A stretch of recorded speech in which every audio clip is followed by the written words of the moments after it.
मामभीतमस्तु मा विद्विषाभवे।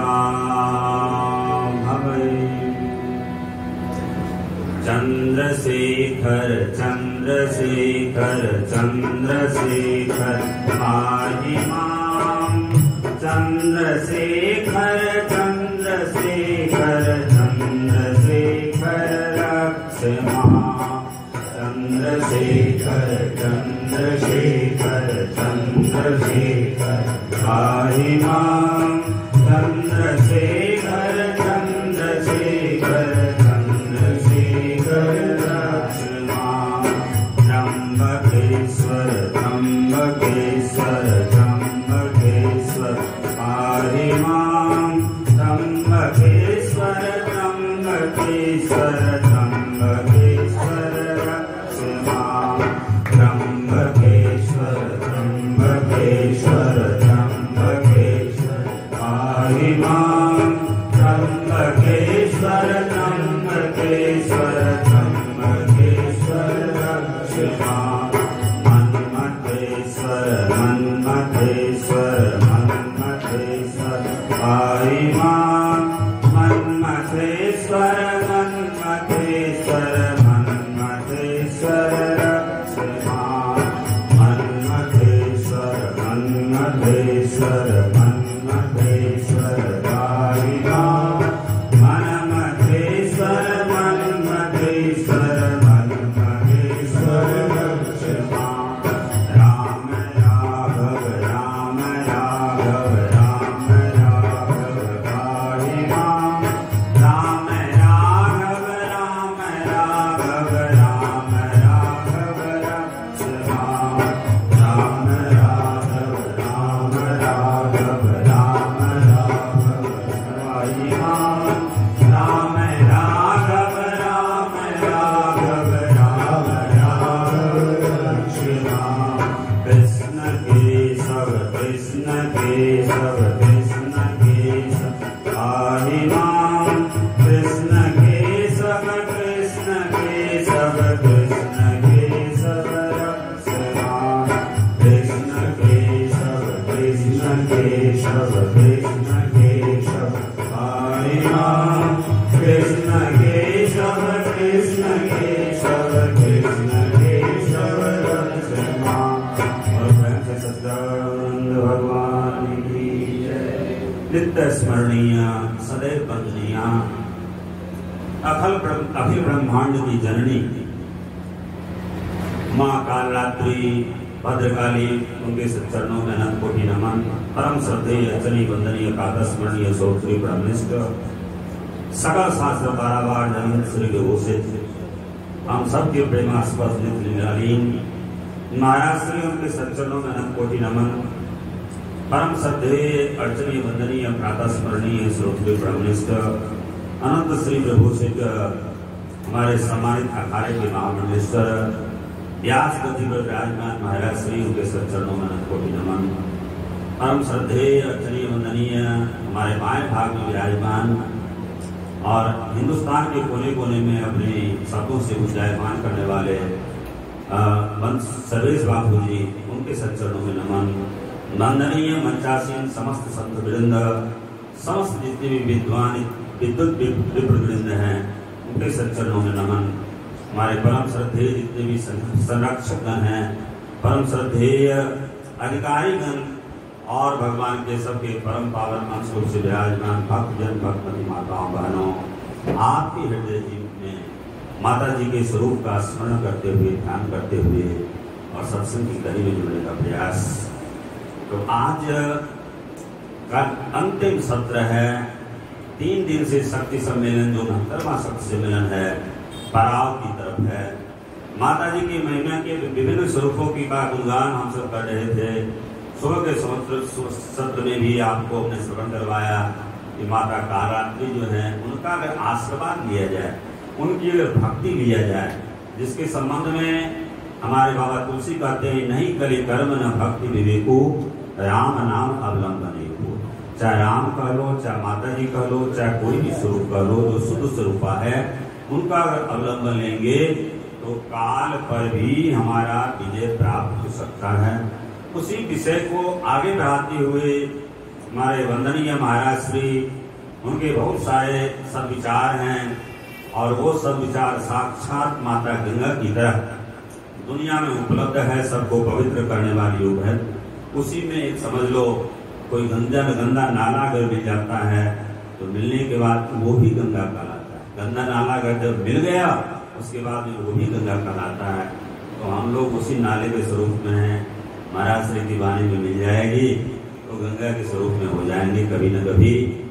तो विचार हम सब कर रहे थे। भगवान शंकराचार्य जी महाराज से शिष्यों ने पूछा कि हे भगवान शंकराचार्य जी महाराज, ये बताओ वो दीर्घ रोग संसार में सबसे बड़ा रोग कौन सा है?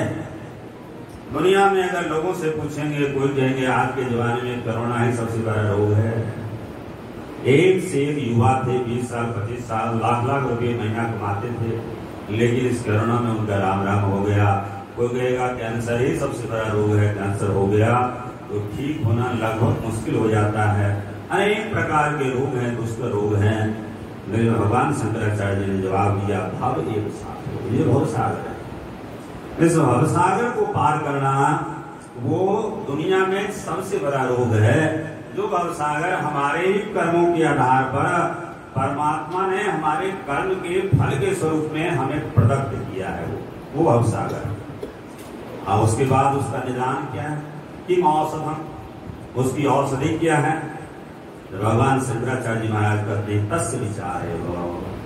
बार बार इस कलिकाल में, इस कलिकाल को हम कहते हैं अत्यंत दुस्तर है, ये है। इस कलिकाल में भारत के कोने कोने में और ज्ञान के डिम डिम घोष को भगवान शंकराचार्य जी ने पहुंचाया। और वास्तविक जितने भी 11 उपनिषद हैं उसको उपनिषदों पर जो है भाष्य किया। भगवान श्री कृष्ण की गीता जी की टीका करी है। ब्रह्मसूत्र जो भगवान वेदव्यास जी का है उनके ऊपर भगवान ने भाष्य किया है। अनेक ऐसे प्रक्रिया ग्रंथ हैं, उनकी रचना करी है और दुनिया में ज्ञान की डंका को उन्होंने बजाया। इस काल में अभी जो समय गुजर रहा है 100 साल पहले के इतिहास में, जिसको लोग अत्यंत कठिन कहा करते थे संसार में, स्वामी विवेकानंद जी महाराज अमेरिका गए। अमेरिका के लोग आज भी भोगवादी हैं अधिकतर, लेकिन तमोगुण और रजोगुण से भरे हुए लोग, उनके हृदय में भी वेदांत की बात को हृदय में बैठा दिया।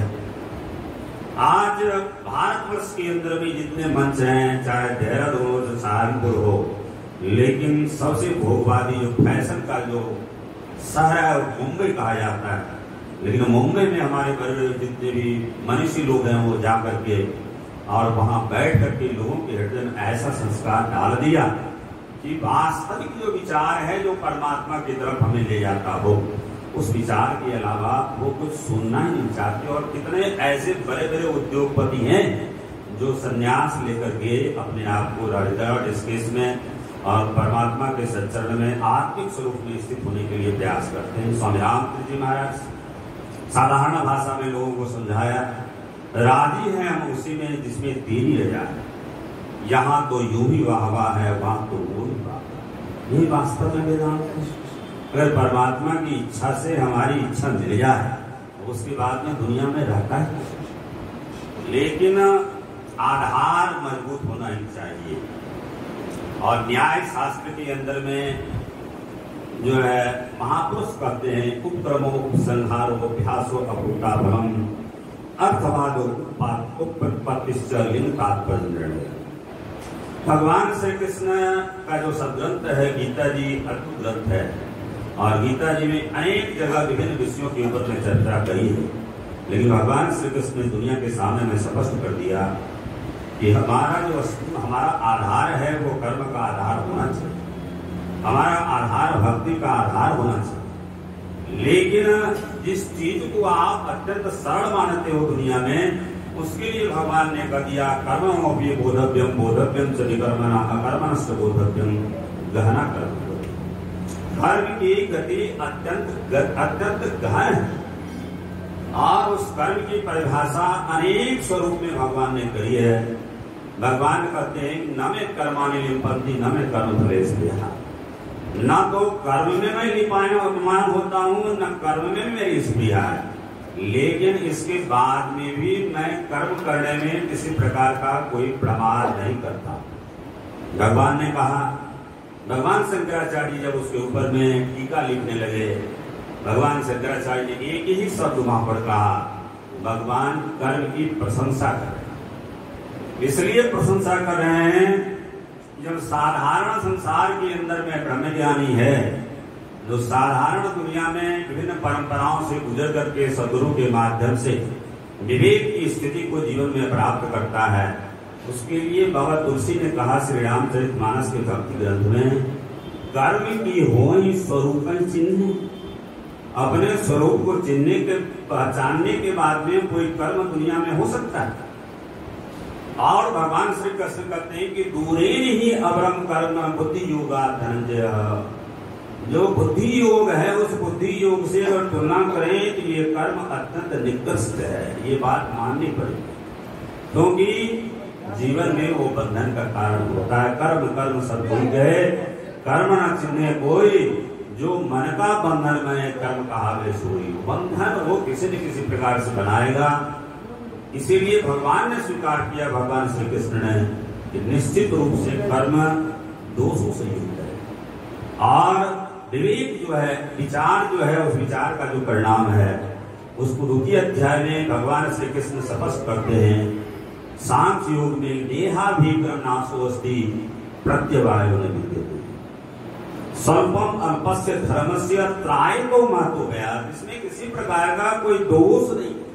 धर्म में प्रत्यवाय नाम का दोष कहा गया, लेकिन उस जो परिणाम है धर्म भक्ति और उसके बाद में उनका अंतिम परिणाम है, जो हमें जन्म बंधन की मुक्ति से पूरी तरह से खत्म कर देता है, उसमें किसी प्रकार का कोई दोष नहीं है।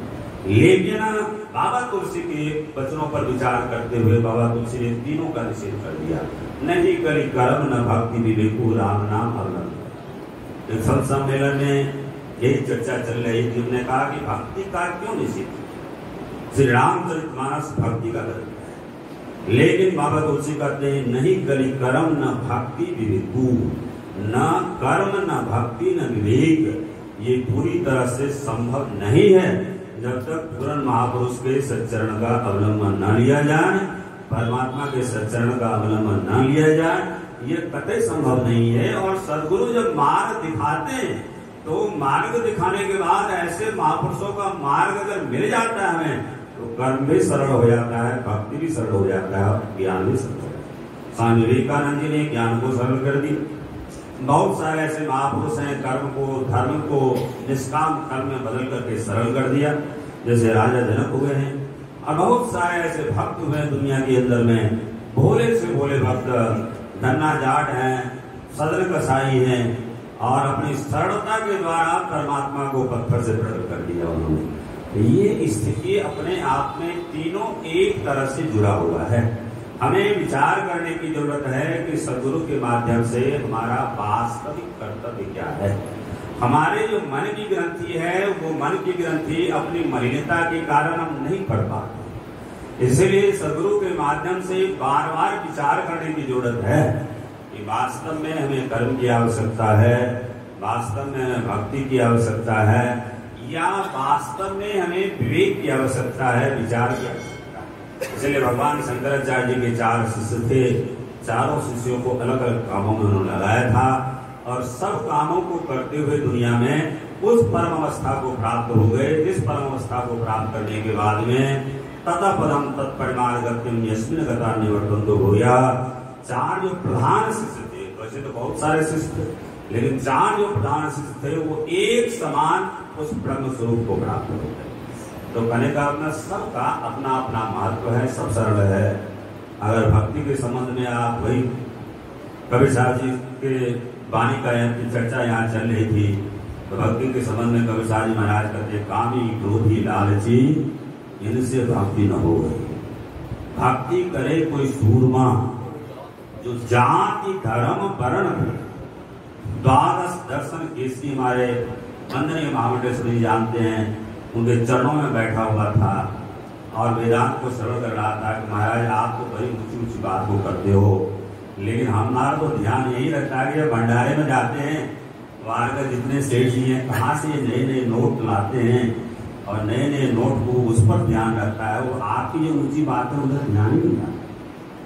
और स्वामी जी महाराज उनको द्वादश दर्शन कानन केसरी अजय रहे पूरे हिंदुस्तान में शास्त्रार्थ की परंपरा में।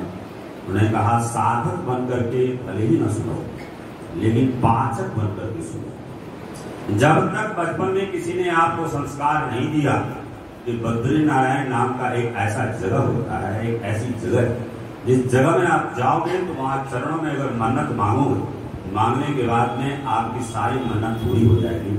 बद्रीनारायण शब्द का संस्कार आपके हृदय में नहीं है, उसके लिए आप कभी प्रयास नहीं करोगे, कभी वहां जाओगे। इसीलिए पाचक बन करके बेटा शब्द का संस्कार ले लो। इस जन्म में नहीं होगा, अगले जन्म में नहीं होगा, लेकिन भगवान ने जो कहा है अनेक जन्म संसिद्धा ततो याति परांगतिम, वही शब्द कभी न कभी ऐसी स्थिति आएगी, सदगुरु के माध्यम से हो। महर्षि रमन ने इसी कलिकाल में 100 वर्ष के अंदर में सदगुरु भी नहीं धारण किया, लेकिन एक ही शब्द का उच्चारण किया करते थे महर्षि रमन, शिवोहम शिवोहम शिवोहम शिवोहम। भगवान शंकराचार्य का जो सिद्धांत है भक्ति की परिभाषा उन्होंने करी, 100 स्वरूपी अनुसंधानम भक्ति में अपने स्वरूप का अनुसंधान ही भक्ति का स्वरूप है। इसी तरह से धर्म के संबंध में विचार करने पर, चूंकि लंबा चौड़ा विषय है, तो धर्म के संबंध में भी महापुरुषों ने कहा कि धर्म की गति अत्यंत गूढ़ है। धर्मराज युधिष्ठिर कहते हैं, और महाभारत में वर्णन आता है कि धर्मराज युधिष्ठिर भी एक बार जब एक गिलहरी धर्मराज युधिष्ठिर के राजसूय यज्ञ की निंदा कर रहा था, क्योंकि जब राजसूय यज्ञ में गिलहरी आता है तो उसका आधा शरीर सोने का हो जाता है, आधा नहीं होता। एक गरीब ब्राह्मण के घर में वो गिलहरी जाता है तो पूरा शरीर उसका सोने का हो जाता है। तो भगवान वासुदेव से धर्मराज युधिष्ठिर पूछते हैं कि महाराज ये हमारे यज्ञ की निंदा कर रहा है, जिसमें दान देने के लिए हमने अंगराज कर्ण को लगाया था, भंडार में दुर्योधन को हमने लगाया था, किसी प्रकार की कोई कमी ना हो, लेकिन फिर भी ये निंदा कर रहा है। तो भगवान वासुदेव कहते हैं कि सही कर रहा है वो निंदा। आपने समझ लिया कि हमने अपने आप में पूरे धर्म का पालन कर लिया, लेकिन बताओ आपने दान तो दिया, सब कुछ तो किया, लेकिन कितने लोगों को सता करके आपने धन को इकट्ठा किया ये बताओ। अर्जुन को भेजते थे, भीम को भेजते थे पूरी दुनिया में, उस राजा से टैक्स लिया, उस राजा से टैक्स लिया। इसी तरह से उस धन को आपने दान में दिया है, इसलिए वो गरीब ब्राह्मण जिसकी जीवन में सीमित आय है, लेकिन किसी अतिथि को निराश नहीं करता है, अपने वर्ण आश्रम का पालन करता है, वहां जाके गिलहरी का पूरा शरीर सोने का हो गया। लेकिन धर्मराज युधिष्ठिर आपका जो राजसूय यज्ञ है उसमें कमी रह गई, आधा धर्म हुआ आधा धर्म नहीं हुआ, आधा कर्म हुआ आधा कर्म नहीं हुआ। इसीलिए पूर्णता को प्राप्त करने के लिए अपने अपने योग्यता के अनुसार से हमें कर्म भी करना पड़ेगा, भक्ति भी करना पड़ेगा, ज्ञान का अनुसंधान भी करना पड़ेगा, लेकिन सदगुरु के माध्यम से, प्रातः स्मरणीय महाराज श्री गुरुओं के माध्यम से, माता श्री के आशीर्वाद से, तो अपने सब पुष्पांजलि प्रातः स्मरणीय महाराज श्री के सत्संग में समर्पित। आप सभी के लिए मंगल कामना। सर्वे भवन्तु सुखिनः, सर्वे सन्तु निरामया, सर्वे भद्राणि पश्यन्तु मा कश्चित् दुर्भाग्यं भवेत्। ओम शांति शांति।